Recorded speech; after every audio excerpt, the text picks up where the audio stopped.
Hey, it's Doug, one of the brothers of bargains from Ride Time. Today I got an interesting piece of content for you. As you may or may not know, there are two types of vehicles. There's internal combustion engine vehicles, which are basically just gas cars, and they're referred to as ICE vehicles. And then there are EVs, electric vehicles. Now you got hybrids and hydrogen, some other variations, but you'll hear in the news a lot of people talking about EVs and ICE vehicles. So today, what I'm going to do is take some of the salespeople out and teach them all about Teslas in particular. I've driven Teslas almost primarily for the last 3 or 4 years. I do love the cars. For our salespeople, obviously this is a big jump in technology from typical vehicles that we might have carried before. And as we're stocking more and more EVs, but in particular Teslas, consumers are going to have more and more questions about how they work. So I'm going to take a brief moment to take a few of the guys out at a time, show them how the charging port works, go over some of the technology, the main things on the inside of the car, and then we're going to go for a drive around the block with full self-driving because it is installed in this car. I personally believe that the FSD software is super, super cool. We'll get some of the reactions, see what they think. So follow me outside and let's have a great time. Okay, charging, this is very important. I tell everyone this, Tesla no longer comes with free cables with the car. So you buy a car, it doesn't come with it. Brand new, nothing. It was the way I'm guessing to cut cost. However, I personally have a Tesla at home. I had Tesla come out and install a level 2 charger at my house. Tesla came out, put it in, there's a cable there, so when I pull in my garage at night, I charge it. I never need to go anywhere else. If you go to the superchargers that are provided by Tesla, which you have to pay for of course, but they have charging cables, you don't actually need one if you have one at home or something set up at work. To open the charger, there's a button here. You just hit the button, it will pop open. Now what I want to show you is on the front of these, there's a bunch of different slots. If you look down at the bottom, there's 3 pins. Those are very sensitive, okay? We had an employee the other day that went to put it in, didn't get it right, pushed hard, and bent and warped the pin. Once the pin's bent, you can't charge it anymore, and if you break that off, you're gonna have to replace this whole part. So anyways, all it is, you just wanna go gentle, and it goes in. You'll see this light went from white to blue. It's reading the charge now. Once it goes green, car's charging, and you're A-okay. Okay, one thing we're gonna go over the key. Tesla does sell actual key fobs, but when you buy the car brand new, they just give you these credit cards basically. Oh, I'll tell you, this swipes on the outside of the door to unlock it, and then to start the car, you just actually place it behind the cup holder. Once you own the car, you can download the app, and the app is substantially easier because the car will recognize your phone as long as the app is turned on. So when I walk up to the car unlocks. When I walk away from it, there's a setting that you can set it to automatically lock. I tell everyone this, that there is no ignition. There's no starting or stopping the car. If you get in the car, once you have the app downloaded, the car's just on, you walk away, you can set it up so there's a setting that as your phone gets further away from the car, will actually lock the whole car down. Your home base is always going to be touching this little car in the bottom left-hand corner, and it'll bring up all the options in the car. Your most popular favorite buttons will be down here. There's a button in the middle that will bring up the all the options that are available. So you can get to temperature, heated seats, windshield wipers. That's actually another great point. Tesla doesn't have buttons. There's no dash with things, right? So everything is going to be on this screen. One example is mirrors, right? You get in the car, how do I adjust my mirrors? It's on this control panel. You hit mirrors, you pick your left or right mirror. There is no windshield wiper setting on here. It's actually on here. So you can have auto, full speed, off, 1, 2, 3, right? Your climate control, you can tap this and you can swipe. So I want to lower the temperature, raise the temperature. It's all done there. Front, rear. Heated seats are actually right on there. So if I want to make your butt warm, okay, it's all done. It's all done through there.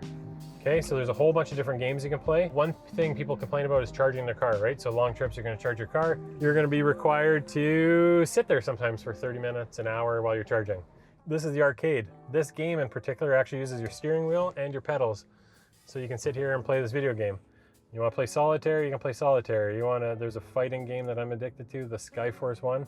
You also have your theater. So if it's a subscription-based thing again to get data in the car, but if you're paying for the data, you can access Netflix, YouTube, TikTok, you can watch shows on here. Now we're gonna get to the drive. Again, the car, there is no start, stop. I wanna take off, I wanna drive. The shifter is on the right-hand side of the steering wheel. It's no different than any other shifter, park, drive, reverse, drive, neutral. So we're just gonna hit the brake, and now we are driving.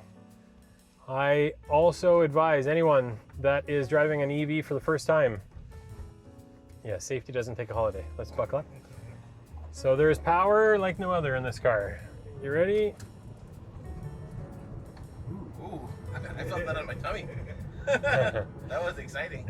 One very important thing that I tell everyone, range anxiety is a real thing. If you hear people, they want to switch to an electric car, they're going to talk about range anxiety. I suggest that everyone forever always put in their destination, because once you put in your destination, we're going to be coming back to ride time here, Oak Point Highway. It will calculate how much battery you're going to have when you get back. Okay, so if you're always plugging that in, you'll know you got enough juice. If you tap the screen anywhere, these buttons on the outside are going to show up. This bottom button is chargers, Tesla superchargers. So I just hit Tesla supercharger, and now it showed me all the chargers that are around. While you're driving, if you're not going to make it, right, Tesla's going to route you to the closest supercharger. Currently in Manitoba, you can see there's not too many of them. So if you end up way over here, right, you're probably going to be in trouble if you got no battery, right? That's where a charger at work or at home, or buying a cable if you don't have one, will be important. Now we're going to turn on full self-driving.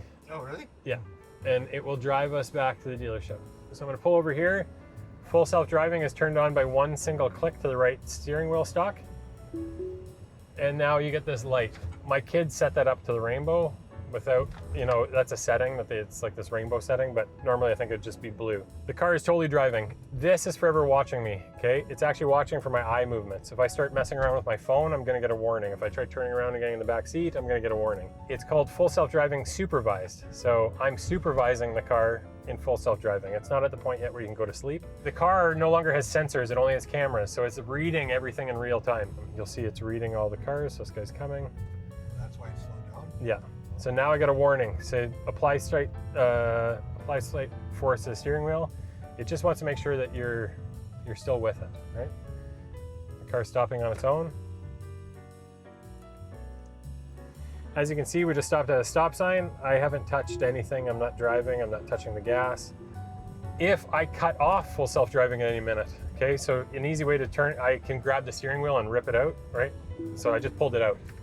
It says autopilot disengaged. What happened? So I hit this button and I say, sorry, I accidentally kicked it out. If I let this go too long and if I didn't fix it, it would actually shut the whole car down. Once you get, I think, 3 of those, they'll turn you off of full self-driving.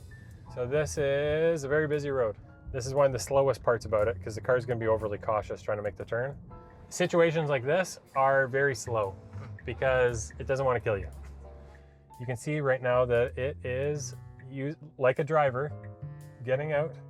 It's being cautious, and now it's being overly cautious. Now there's nobody coming, so I would. That's overly cautious.